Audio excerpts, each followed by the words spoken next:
Bonsoir les amis, il y a beaucoup de monde aujourd'hui à l'autre livre de Charonne. Dans quelques instants, Mathilde Grosel avec son recueil de nouvelles, le dernier ours chez Lazare et Capucine.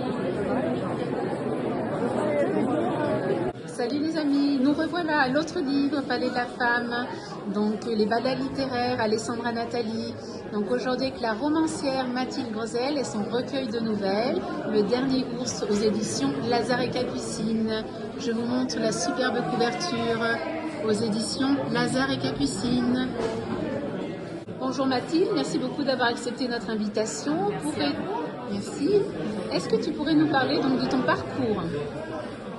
Mon parcours, je suis tombée dans la lecture très rapidement quand j'étais enfant. J'ai passé toutes mes vacances à lire, mon loisir c'était de lire. Et très vite j'ai commencé à écrire. J'ai écrit des poèmes. La première forme d'écriture qui m'est venue spontanément c'est des poèmes. Et après, adolescente, j'ai écrit un roman de fantasy parce que je suis la génération Harry Potter. Et j'ai beaucoup aimé cet univers-là, tout cet univers fantastique. Et puis après, j'ai fait des études, comme tout le monde. Donc j'étais au lycée international.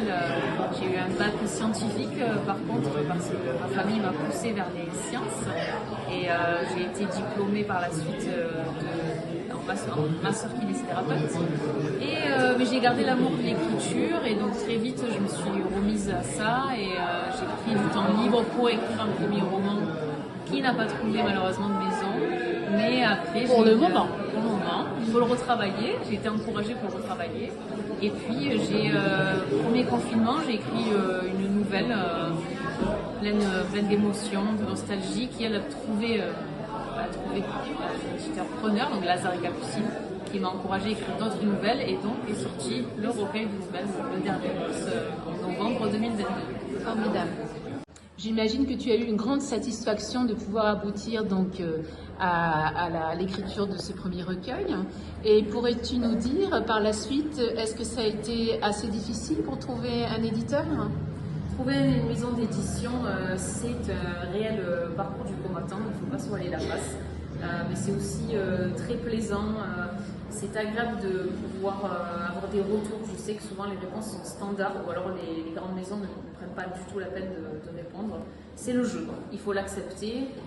C'est pour ça que peut-être faut-il viser des maisons d'édition plus petites parce que ce sont des gens passionnés, les éditeurs indépendants, souvent c'est des gens qui font ça par passion et qui vont avoir un véritable lien avec les auteurs pour vraiment comprendre ce qu'ils ont voulu écrire, ce qu'ils veulent dire et leur personnalité. Donc c'est un vrai partage.